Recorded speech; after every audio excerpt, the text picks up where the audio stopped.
Hey, we back. This time with the Mac. Yeah, man, we finna make some macaroni and cheese today. Show y'all how I do it. Everybody got their own way, but you know, I get lots and lots and lots of compliments on my mac and cheese, you know. So I said, hey, let me show people how it's done. Hopefully you've been paying attention because I showed them call out them cheeses. But you got sharp mozzarella, Kobe Jack, heavy whipping cream, allspice that's gonna throw a lot of people off, but you don't taste it. Pepper, some butter, garlic powder and onion powder,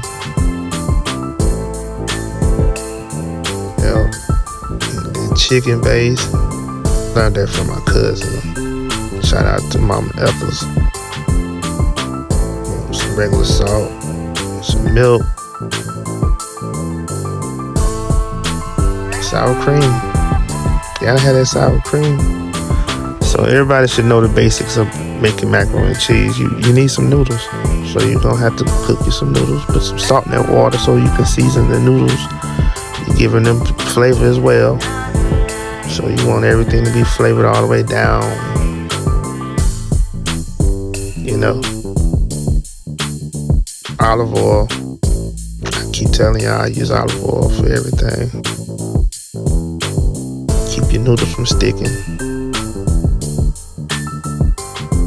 And you make your noodles according to the size of your pan. The pan I'm using, it's kind of small. I'm not making a very big portion today. I'm just, you know, it's actually was strictly for the video. But everybody like to eat macaroni and cheese, so it's a cool little snack to have around. So yeah, you just, you know, make sure you look at the size of pan you're using before you start pouring too many noodles, because too many noodles can definitely be a problem when you make your macaroni and cheese. Drain your noodles. And this is all basic stuff, but you know, like I said, it's a tutorial. So some people just don't know how to actually cook at all. So this is why I do step by step, show you each step. So if you are at home trying to do this same thing, it's easy. You know exactly what to do if you had no experience in the kitchen at all. Make sure you get all the water out and let it sit for a second. And while that's sitting, get you the butter. Open up the butter. I use a whole stick in this size pan. If it's like a large pan, I'm gonna use 2 sticks of butter.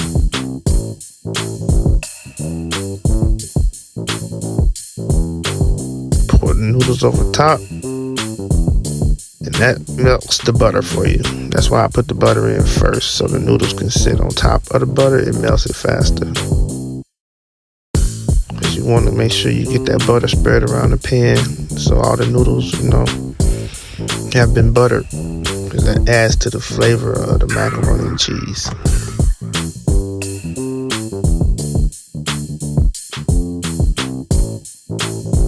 And now you get to season it. I mean, what I always say, if it ain't salt, just judge it by the way it looks.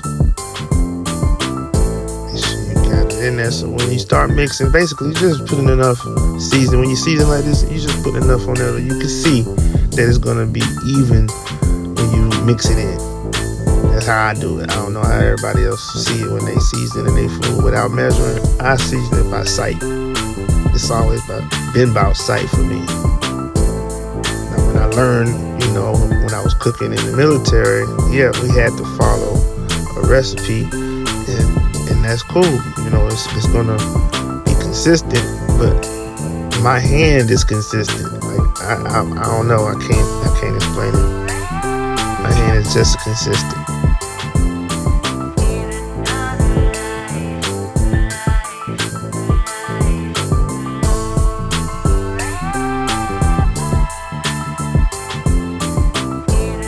Allspice. Everybody like when I tell them I put allspice in my mac and cheese, they be like, allspice?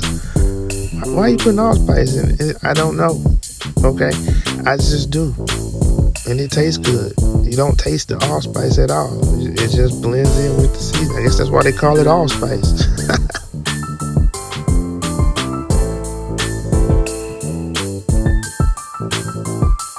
Gotta have sour cream. Gives it a certain texture when it's cooked, and the flavor too. It's deep down there. Make sure you mix this all good.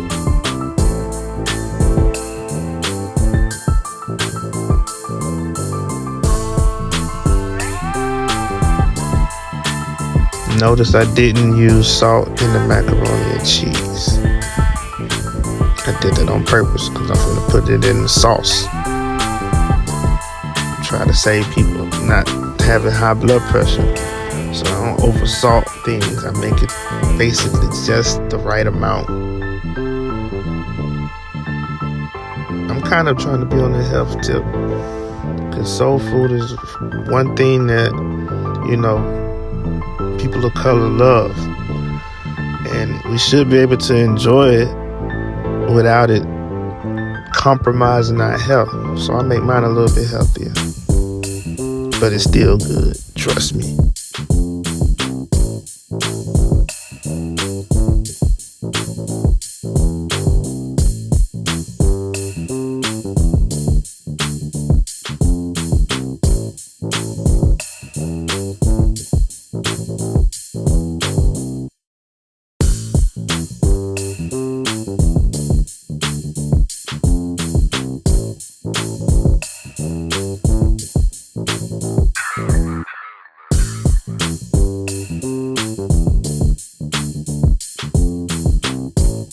This cheese sauce matters a lot.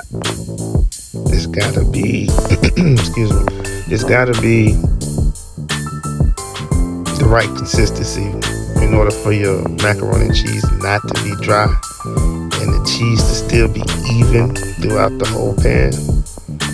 You don't want just look like some macaroni in the pan. You still want it to be cheesy.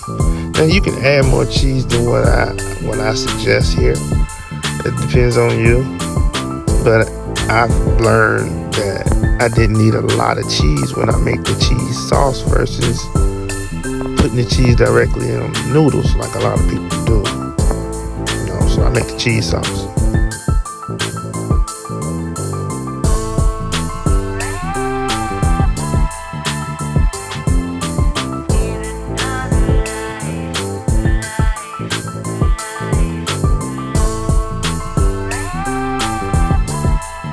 Whenever I do a catering event, the macaroni and cheese is the first thing to go almost every single time. And it be the same people coming back. And that's cool, I get it. You want to have some more, that's fine.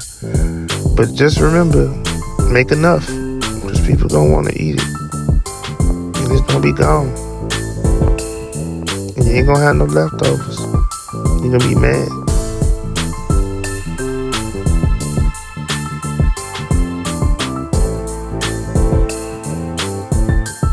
Make sure you continuously stir that sauce while it's in that pan, and don't have the heat up too high. Don't have it up too high, it's gonna burn it fast. So keep the heat like at a medium, let the cheese melt gradually. It's gonna probably take about a good 15, 20 minutes before it's ready to pour into the over the noodles. Add a little oil to try to keep it from sticking.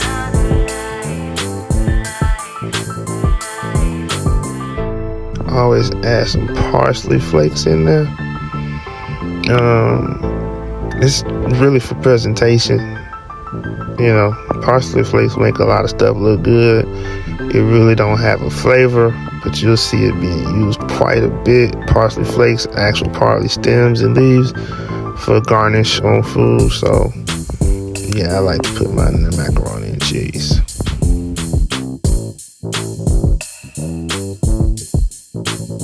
So here is where you really make the magic happen. Look at that. Yep. Gotta love it.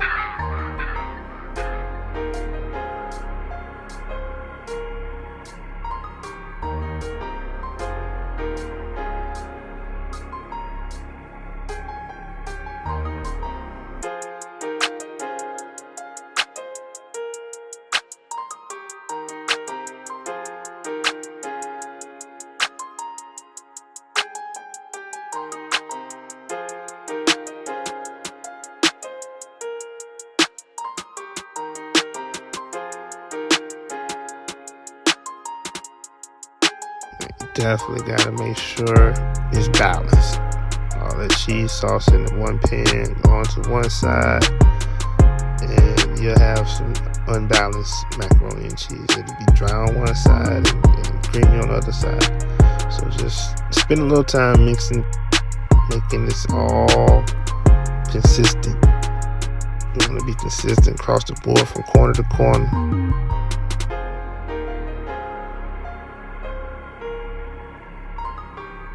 And I always have a little bit of cheese, like a little half a cup of cheese on the side to top the macaroni and cheese. This helps with your crust. A lot of people like to eat the top crust because it's been baked and it's kind of crispy. So you always get you some cheese that's going to go on top of your macaroni and cheese to create that crust. It's going to also give you a golden look when it's finished. Like I said, use as much cheese as you want. This is just my recipe. A little more garnish. I said it helps it look real pretty when it's done. So when the person has to look at it, it look good, and then they taste it and it tastes good, that's the win. Bake it 375, and that's what you get. That's what you get right there.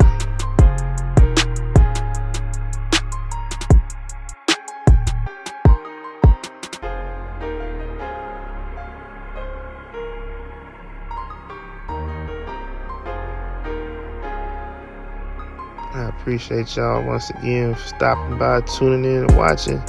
Till next time.